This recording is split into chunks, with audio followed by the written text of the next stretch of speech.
Welcome to Business Digest, your weekly show that covers a wide range of business-related issues which include market trends, economic developments, as well as analysis from different experts. In studio today, we are joined by Botswana Vaccine Institute CEO, Mr. Andrew Madeswi. Mr. Madeswi, welcome to the studio. Thank you so much, Pauline, and good morning to you. We are also very pleased to be here gracing the studios of Business Digest. Briefly tell our viewers at home, what is Botswana Vaccine Institute and what does it do? Okay. I'll reflect back into our formative years and what we are. And what I can actually say today is Botswana Vaccine Institute is an animal health manufacturer. We manufacture vaccines. But if you look back in terms of how we came into being, we were born out of the demise of foot and mouth disease. When you reflect into the history, you will identify that in the late 1970s, there was foot and mouth disease that affected the country. And those were very difficult times. What you would imagine is that in the 1970s, the economy of Botswana and the livelihood of Botswana at the time was on cattle. As you remember, the Motokhomo, those were really the times. And we were fortunate at the time that we had already had Botswana Meat Commission. We were very fortunate at the time that we were already exporting beef.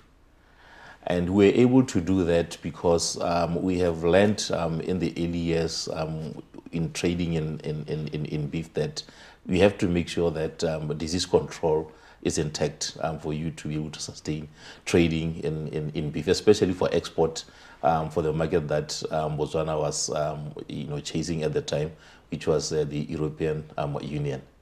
So what happened is at the late 1970s, we were affected by foot and mouth disease that disrupted that trade. And you will imagine how devastating it would have been at the time. The only commodity that every Botswana knew how to keep, knew how to trade with, all of a sudden it just eluded us and we could not trade with it because foot and mouth disease and EU, they don't come together. And the government of Botswana at the time decided to form a delegation to move about the world to try and find out how can we find a solution for foot and mouth disease. And fortunately, they managed to identify a company in France. At the time, it was called Meru. It was already very much advanced in the technology of producing foot and mouth disease. And the government was able to forge an agreement with that company. And we were able to get the supplies of foot and mouth disease. They managed to understand the circulating strains at the time in Botswana. And we were able to put the disease under control. And what we see is that government at the time had foresight. They said, but in the long term, what is going to happen? Are we only going to rely on being supplied with vaccines, or we need to have a much more sustainable way of having control of controlling this particular disease? Because for all we know at this point in time, it will continue being the mainstay of this economy and being what Botswana depend on. And that is when, still with this company, Botswana government decided to form a company called Botswana Vaccine Institute, now to undertake the manufacturing of foot and mouth disease. And at the time, this was about, okay, this is your mandate. You are about producing foot and mouth disease vaccine so that you serve the country, you protect this industry that is so important to citizens and to the economy of Botswana. And what you will learn over the time until where we are, we then had to expand this mandate beyond ourselves to now serving the region of SADC, and now we are going into all over the other parts of Africa at the moment. And this has been quite a very remarkable success and achievement for the Institute to protect this industry until to date. What you find now that we have green zone, we are still able to export to EU. We have a significant contribution towards the control of foot and mouth disease vaccine by ensuring that at all times government has available vaccines to control the disease, both in the green zone and in the red zones. Clearly, BVI has been around for quite some time. So what would you say has been the greatest achievement in producing the FMD vaccine? Yes, I think first of all, this disease is in the category of what is normally referred as economic diseases. It's more of an economic consequence than anything else. What we see is that if FMD is not under control, what suffers most is not necessarily the death of animals. What suffers most is trade. So it's an economic disease from that perspective. So for Botswana to be able still at this point in time to trade and export, that's really where our contribution comes in. Because without the control of FMD, there wouldn't be trade. And our success has also gone beyond Botswana, as I've just mentioned. Other countries now depend on Botswana vaccine, on the government of Botswana, as you would know, that's our shareholder, to ensure that at all times we are able to avail FMD vaccines so that they are also able to control the disease. And what are they controlling the disease for? They are protecting trade. And we have seen quite a lot of very good response from most of the countries in the SADC. You can name them, either South Africa, Namibia, Zimbabwe, Zambia, all these countries in SADC, they depend on us. And over time, we have realized that, you know what, Africa elsewhere also needs to benefit from this value that SADC countries are benefiting from. So now we are looking at going into the east, going into the west of Africa, and try and introduce them to the ways and the strategies of controlling disease in terms of how it can benefit them economically. What you would understand is in Africa, though we are very good with strategies and very effective controls, but Africa as a whole has got large animals when you go up Africa into the north of Africa. That's where you see millions and millions of animals. But what are they worth? They are not worth so much as they are worth this side of Africa and SADC. Okay. We're going for a quick commercial break. When we come back, we'll continue our conversation with Mr. Madeswi.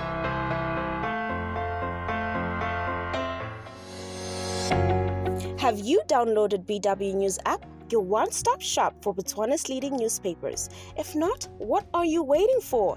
Start reading the print editions of Botswana's leading newspapers as they appear in the newspapers on any device. The BW News app features the Midweek Sun, Botswana Guardian, Megi, and the Monitor, updated in an easy-to-flip-through format once the papers are printed.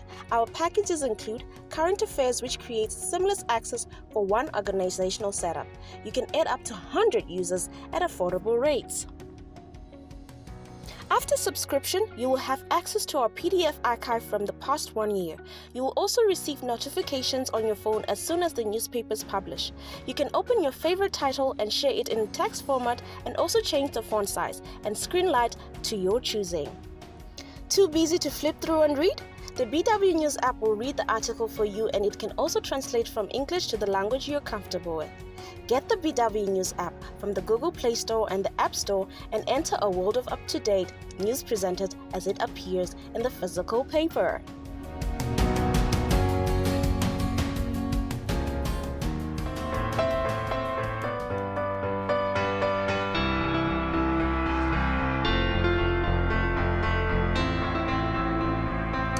We continue our conversation as we get more insights about the FMD vaccine.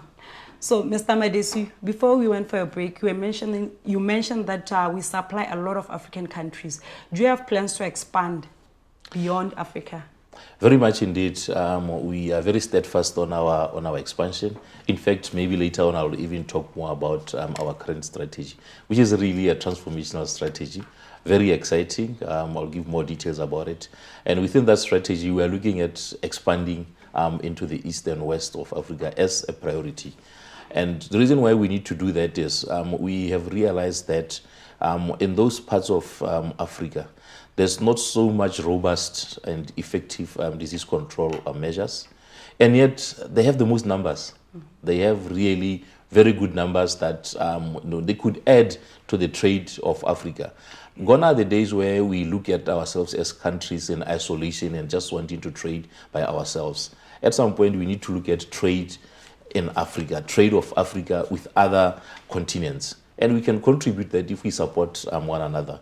Our contribution is to try and catalyze what we are benefiting from this in terms of disease control, so that they also catch up and find value in keeping cattle that already they have. They have the best ways of keeping them. They have the numbers already. We just need to take them to another level in terms of trade. So we are busy with our business development activities in those areas, which I'm happy to say that they will very soon begin to bear some fruits. We are excited about it. It is not easy because, you know, we have to do quite a lot of educational activities, awareness, demonstrate. But the good thing is we are a real shining example when it comes to disease control. So we are easily able to demonstrate how, as Botswana, we have benefited from that, how we have consistently been able to maintain and sustain this position. At the moment, most countries do come here to benchmark, to observe and appreciate how, as a country, we've been able to do this for a very long time and consistently. I like that you're confident that we are the real deal in Africa. Can you give us an overview of BVI's production capacity and how it has evolved over the years? Okay, so it has really been a journey for us. You would imagine we are manufacturing, and in manufacturing there are tanks which we use. We started with the very lower levels, producing under 5 million, going about 8 million, going above about 10 million. At the moment, Pauline, we are producing almost up to 25 million in terms of capacity per annum.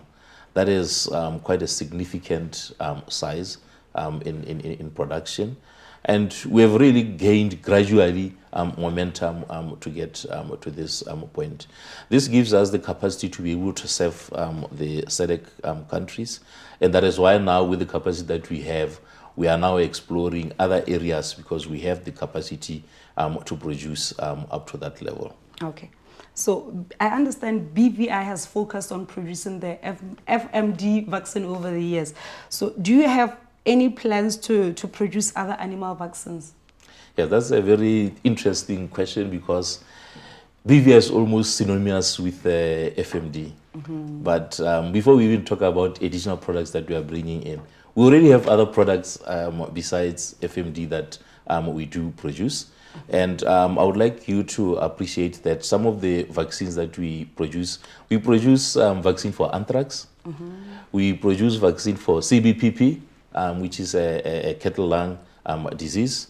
We produce vaccine for PPR, which is a disease that affects mostly the small stock. We also produce vaccine for black leg or black quarter. In our language we say kwati. We do produce that. So we do produce this products in line with what we in line with producing FMD products. But you see, most of this portfolio is much more, except one product, is much more into cattle. Because as Botswana, we resonated quite very well with keeping animals as in cattle. That's when you say, I'm a farmer, you mean you are farming in cattle. But we have seen Botswana going into various other ways of farming, be it in poultry, be it in piggery, be it in, sheep, all sorts of other animals. Botswana have really diversified their ways of farming. And as they do that, how do we also diversify to match that diversification in terms of managing the disease, which is very, very important. We'll talk more about also our contribution towards the general health of human beings by being effective to control the disease of animals. Because what is very important is, as we keep animals, eventually they land on our plates. And what is important is at what state are they at the time that we have to consume them. Very, very critical point. So, when we look at vaccines, we need to look at it from that perspective in terms of how do they contribute to our health as human beings. So are we also exporting these other vaccines, animal vaccines? Very much. We are an export-oriented business, and I can tell you that at any point in time, most of the time, 90% of the products that we produce, we are for exporting. Okay. So we remain with 10%. It's good enough. It's enough for us. Looking at the numbers that we have in Botswana, we 10% adequately covers us. Okay, sir. We are going for a quick commercial break. We'll continue our conversation to learn more about BVI.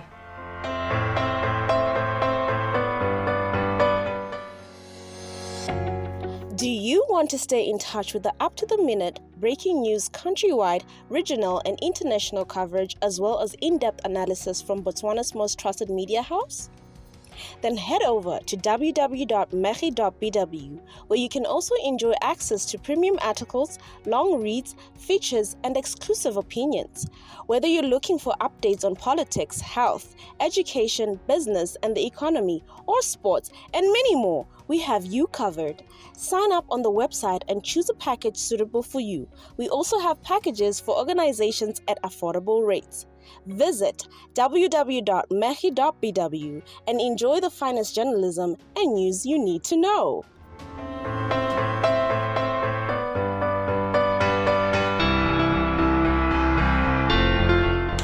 Let's continue our conversation with Mr. Madeswi. Sir, I understand BVI is pursuing a transformation strategy. Can you take us through the strategy? Yes, indeed. Let's talk about the transformation strategy for Botswana Vaccine Institute. So here we're talking about an institution that is over 4 decades, almost doing the same business, the same way, all the time over this period. And at the time that we joined the organization, us that are here to come and lead it, we found the institution now taking a trajectory to say we need to transform. We need to change from what we have been and what we've been known, in view of doing more and benefiting more to our customers. And that was the birth of a transformational strategy for BVI, which is a 5-year strategy that is called Lepelong ya Moliepi. Very difficult, Botswana, but what it actually means is where there's a will, there's a way. It was recognizing the challenging nature of this transformational change that is going to take quite a bit of zeal, a bit of resilience for us to go over it. But because we believe in it, we will actually make it happen. So this strategy, at the first, we are looking at diversifying our portfolio. As probably I've said earlier on, we have always been having vaccines that are just for cattle. But we recognize that there have been many other interests from Botswana going into other subsectors of farming in animals. And we have to recognize that and make sure that we avail the necessary vaccines that will be needed for those subsectors. We are also recognizing that FMD as a product, it's our flagship product that we love so much, that carries us all the time. It contributes, I can share with you that it contributes almost 90% of our revenue. As good as it is also very risky. That if for whatever reason they may know issues or priorities for FMD, it means BVI can just collapse overnight. So we are looking for products that can contribute at least 40% of our revenue so that we support FMD in carrying the institution. So we are busy at the moment. We will reveal very soon these products that we are diversifying into that will now support FMD so that we have a balanced portfolio of products to drive our revenue and growth. Ira, speaking of challenges, what are some of the biggest challenges that BVI faces in the vaccine production, especially in terms of maintaining quality and meeting the demand? Yeah, I think let me first start with the nature of the product that we deal with, which is FMD. One of its inherent challenges is that it has a shorter life, a shelf life, 12 months only. So from the time that we put it in a bottle and make it ready for a customer, we've got only 12 months before it expires. That is quite a huge challenge, which calls us that we have to be spot on in terms of our planning. We need to produce so that we've got a ready market, ready customer to take the product immediately it is out of our production. The challenge that comes with it is our customers are not so much approaching this in a manner that mirrors how the product behaves in terms of expiry. So we receive unplanned, unscheduled orders. You would also find that we are a very specialized industry. Our inputs are not common to most of the industries. So sourcing for supplies is quite a challenge. Most of them will come from Europe, or other parts of the world. And you would appreciate the logistics that comes into that all the time. These are some of the things that in no time we will be engaging the business community to appreciate what our needs are, so that they can make our life much easier in sourcing for these products. So maybe just to take more, even in terms of challenges again, it's also a very heavily controlled industry. Pharmaceutical it is that, because you can endanger the lives of human beings and animals. So the regulatory environment is very stringent. You will know that you are regulated by BOMRA. Yes. And with those stringent regulations comes capital-intensive interventions. We are now talking about building a new blending and filling laboratory. It's not that we are expanding for business growth. We are doing it for regulatory compliance, mainly. And it comes at a huge cost in millions to put up such a facility.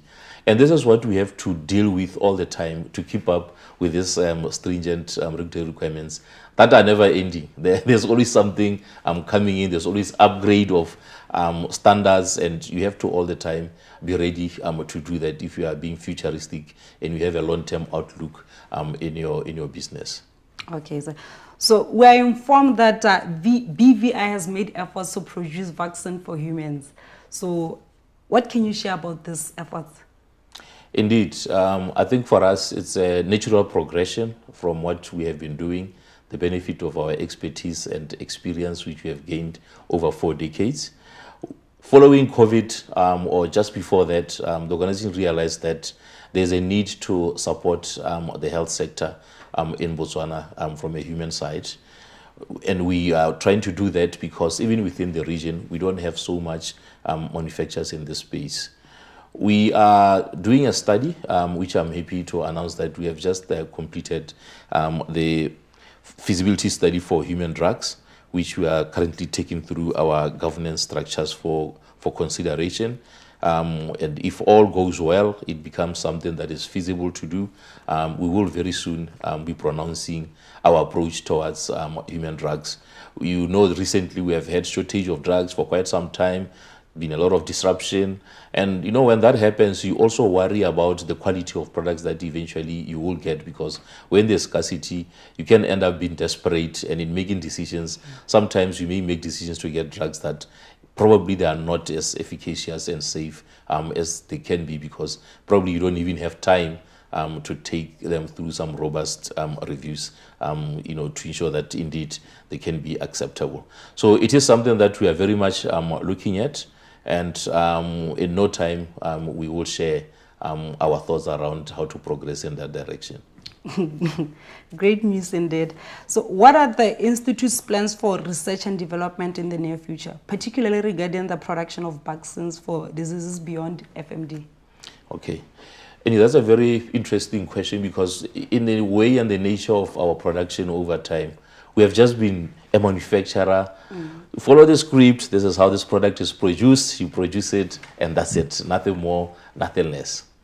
And we have realized that actually we can, first let me talk about the desires of, our government to be a knowledge-based economy. What does that mean? We are not talking about R&D. Your knowledge has to be beyond just your knowledge of just producing. You need to expand it to do more. You need to discover. You need to innovate. You need to initiate. And you can only do that if you have research and development.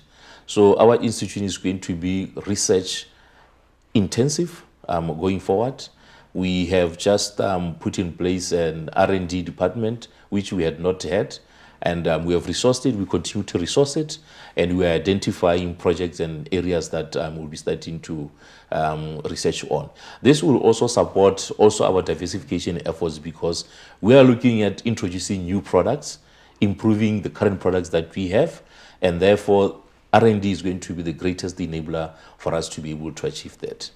Okay, Madeswi, any parting words? Yes, indeed. I think one of the things that I would like to mention, which is one of the goals for Botswana Vaccine Institute, is that we would like to have the largest antigen bank in Africa. That's one of our goals. What is the antigen bank? Antigen bank is actually the storage where we will be banking what we call antigen. Antigen is the formulation of vaccine, the last stage of formulation of vaccine before you get to blend and fill it. We would like to produce as much as it is of this antigen and bank it, so that the challenges that I talked about earlier on, sometimes they are not even man-made. There are emergencies that happen. There's an outbreak of a disease.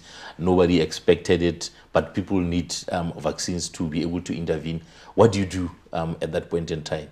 If we start production, in the production of vaccines, we are probably taking 2 to 3 months. And do we have 2 to 3 months whilst the disease is already ongoing? You are losing lives, there's loss of life at the very same time. We would like to shorten that to at least a week to 2 weeks once we have that bank. We want to be the largest, but at the moment I can tell you that we are probably going to be the first and the largest antigen bank in terms of vaccines. We are very proud of it. It will give us efficiencies.